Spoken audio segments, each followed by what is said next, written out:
In this video, we're going to take a look at what's called a rational exponent or a fractional exponent. Notice that in this expression, there's an exponent on our base of an x, which is a fraction. And that fractional exponent is another way to write a radical. When you're writing this, notice that the denominator of our exponent is the same as the root in our radical, and that will always be the case. Whatever you have here in the v part of your radical, which is your root, so it's going to be, if it's square root, it's implied 2. If it's cube root, it's a 3. Fourth root is a 4, and so on.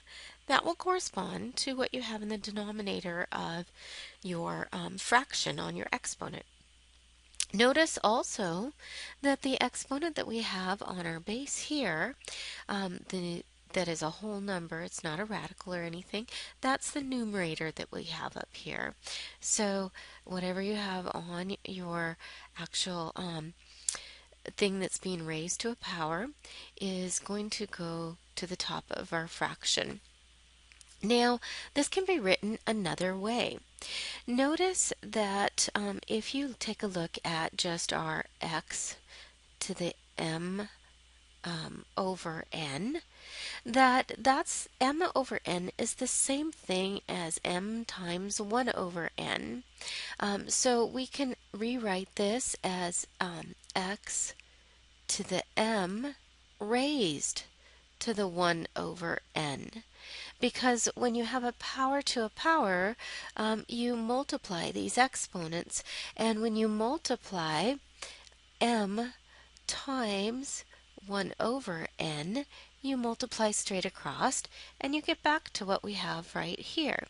So if you rewrite this in this manner, notice that this here is what we have under here, and that this here is the equivalent of having the nth root here. So we can also say that x, if we have an nth root of x, that's the same thing as x to the 1 over n. Now, this original expression we had up here can be written another way. We can take and look at it as x to the m over n, and instead of taking your m and applying it here with the 1 over n on the outside of parentheses, you could apply the 1 over n just to the x inside the parentheses and take the m out here. That's because if you have 1 over n times m, which is the same thing as m over 1, when you multiply this straight across, you get back to the same exact thing. So we can look at this in this manner also. If we look at it in that manner, what we can do is we can say, okay, this right here is the nth root of x.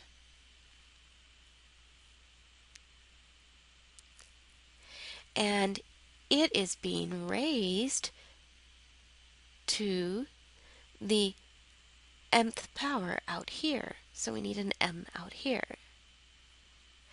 This expression I just came up with right here is equivalent to what we have up here. You can, let me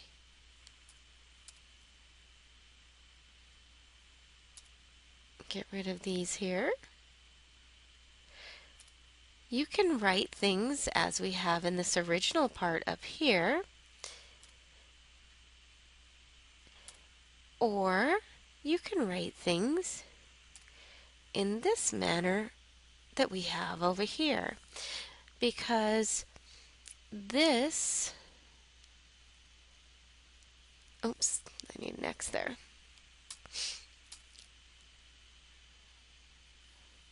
Is the same as what we have above. Both ways of writing our expression this way and that way are equivalent to each other. What you want to do is when you're dealing with a problem, you want to decide, okay, is it best if I deal with it in this manner, where I have the exponent on my base here, or is it best if I deal with it in this manner, where I'm doing the nth root first and then I'm doing the exponent?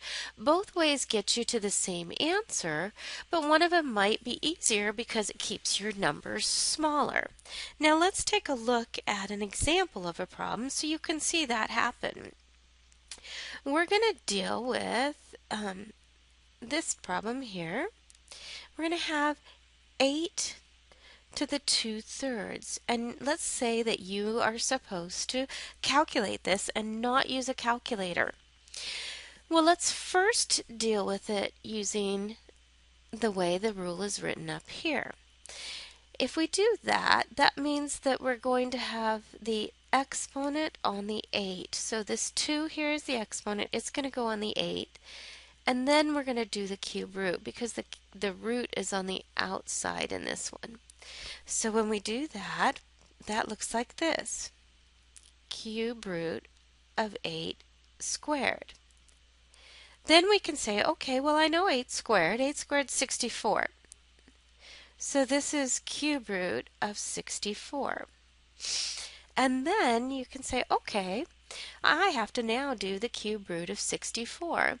So I need to find a number that when I multiply it by itself 3 times, I get 64. And 4 times 4 is 16. When you multiply by another 4, you get 64. So the answer here is 4. We could also do this problem using the second way here. When we do the second way, we're going to do the cube root first, and then we're going to do the square. So the denominator is your root, so that's going to be here, and the numerator is your exponent out here. So we're going to have the cube root of 8, and then we're going to square it. So then you ask yourself, okay, what do I multiply by itself 3 times and get 8 to do the cube root of 8? And 2 times 2 times 2 is 8, so I know that's 2. And then we go to the exponent on the outside, which is 2 squared, so now we have 4 for an answer. Notice that both methods we had here, both ways of interpreting what a fractional exponent is, worked. However, the second one was a little bit easier because it kept your numbers smaller since you did the cube root first. So basically just choose which one's going to make it easier for you to do the problem. If you're not sure which one, they both got us to the same answer. The first one just took a little bit longer than the second one, but they both will work just fine. Let's take a look at another problem that in previous situations you probably thought you couldn't do anything with, but now that we have this rule, you can. So for instance, you might have had a problem in the past where maybe you had something like a 5th root, and in this case we're going to have 5th root of x to the 4th, and let's say you're multiplying it by the cube root of x squared. Previously, you would say, I can't do this because I can only multiply if the radicals are the same. And this is a 5th root and that's a cube root. And since they're different, I can't multiply these. But now we know about fractional exponents. So we actually will be able to do these, whereas in the past we wouldn't have been able to do this. What we want to do is rewrite both of these as fractional exponents. In this case, your denominator is going to be a 5 because that's your root, and the 4 will be your numerator. So this will be x to the 4 over 5. And that's going to be multiplied by our second one, which the denominator will be a 3 because that's your root, and the numerator will be a 2 because that's your exponent. So this will be x to the 2 over 3. Now that we have fractional exponents, we can notice that we're multiplying things with bases that are alike. When we multiply things with like bases, we add the exponents. So this is the same thing as x to the 4/5 plus 2/3. And now all we have to do to add those in the top is we need to find common denominators between 5 and 3, which would be 15. So in order to get a common denominator, we need to multiply the top and bottom of the first fraction by 3 and the second one by 5. So let's go ahead and do that. We'll multiply the top and bottom here by 3 and the top and bottom here by 5. What that gives us is x to the 12/15 plus 10/15. And now that the denominators are the same, we can go ahead and add those, and it ends up being x to the 22/15. Now, we have 22/15, which is really, really nice because now we can examine what 22/15 really is and how we used to simplify radicals. When you simplified radicals, you wanted to see if there was anything that you could pull out in front of the radical. And we had rules for doing that, but now you can see why they work because we have fractional exponents. We don't want to switch 22 into 15 and 22/15 into a mixed number and just leave it like that. What we want to do is examine what it really means. If you look at 22/15, if it was a mixed number, that would be the same as having 1 and then 7/15 left over. This 1 right here is saying that if you were to simplify the radical of 15th root of x to the 22nd, you would be able to bring 1x out of here and put it out front. And you would have 7 x's left inside. So this mixed number, the 1, the whole number here, tells you how many come out, and the numerator of the fractional portion tells you how many x's are left underneath the radical. So this will simplify if you go into radical form into x times the 15th root of x to the 7th. So if you are asked to simplify it into radical form, you can go ahead and write it like this. You can even either get there from going to here and then to here, or you can examine the exponent and say, okay, if it was a mixed number, how many wholes would I have? Because that's how many x's I'm going to have in front. And what do I have left over here? Because this here is going to explain what we have under the radical right here. The 7 will be the exponent left in here, and the 15 will stay as my radical. And so this would be your final answer for that. Let's take a look at two more types of problems where you might have a radical. One of them will be similar to this one, and one will be where you just deal with fractional exponents and then end with a radical. And we'll see this mixed number exponent type thing happening again. So let's go ahead and take a look at this problem.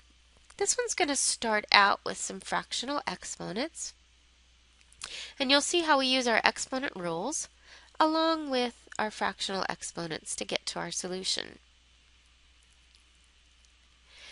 This here is a basic problem where we're distributing something that's out in front of parentheses into the parentheses by multiplying. And when you multiply and the bases are the same, like we have here, you add exponents. So we need to remember that this r right here actually has a 1 for an exponent. So when we add these two exponents here, when we distribute, it's going to be 1/3 plus 1, which is going to be the same as 4/3. So let's go ahead and distribute this, and this becomes r to the 4/3, because 1/3 plus 1 is 4/3. Then when we distribute to here, and we add those, the denominators are actually already the same, so that becomes r to the 3/3, which is also the same thing as r to the 1. And when you have 1 as an exponent, you actually don't even have to have it there, because it's an implied one. So this is really where we get to after distributing. Then examine this thing here. This 4/3 right here is the same thing as 1 and 1/3, which if we had just added these as mixed number and made it a mixed number, that's what we would have. So if you examine this and we simplify this into radical form, this 1 is how many r's will be out front of your radical, and the 1/3 explains what's left in the radical. So we have 1 r out front, and then we have the cube root of an r left. And this is where we end up with. Now, if you examine the exponent and realize it's a mixed number, and then look at the mixed number to get there, that's fine. If you're not ready to do that, you can actually also go and change this into the cube root of r to the 4th plus r. And then you can say, okay, this 3, if I need to take 3 out of this 4, can I do that in order to pull an r out here? And the 3 can be taken away from the 4, leaving 1 left over. So we're able to break this into r cubed plus r, which the cube root of r cubed would be 1, which gives you the 1r out here, and then the cube root of r left over. So you can either go this way straight to here, or if you need this interim step, that works fine. One last problem that's similar to the one where we had to multiply radicals where they weren't the same root. However, in this one, we're going to be dividing. So let's take a look at this type of a problem. Let's say you have the square root of 81x divided by the 4th root of x cubed. Previously, because we weren't able to do anything with square roots and 4th roots because they're not the same root, we would say we can't do this. We might say, well, yeah, we can do the square root of 81, but that's it. Now that we know fractional exponents, we can do more with this. Let's first go ahead and do the square root of the 81, and that's going to give us 9 times the square root of x over the 4th root of x cubed. And then we're going to go ahead and switch this out of radical form into fractional exponents. When we do that, this one here is going to be x to the 1/2, because when there's nothing in the radical, it's an implied 2. So on the numerator, we have 9 times x to the 1/2. In the denominator, we have a 4th root, so that will be our denominator of our exponent, and a 3 here will be the numerator. So that turns into x to the 3/4. So now that we have this, we want to realize that, hey, we do have like bases here. And when you divide things with like bases, you subtract the exponents. So we can change this into 9 times x to the 1/2 minus 3/4. Now that we have that, we can go ahead and get our common denominators and simplify this exponent. So common denominator between 4 and 2 is 4. So I'll multiply the top and bottom of the first fraction by 2 to get that.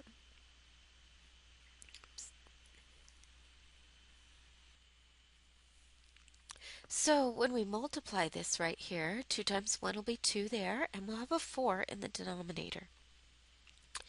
This gives us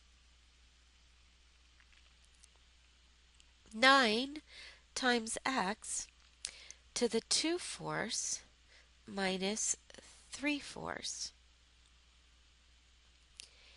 And when you do 2 minus 3 in this, that ends up giving us 9 times x to the negative 1 fourth.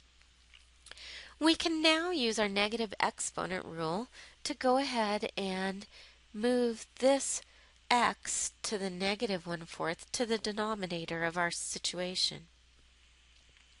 That gives us 9 over x to the 1 fourth.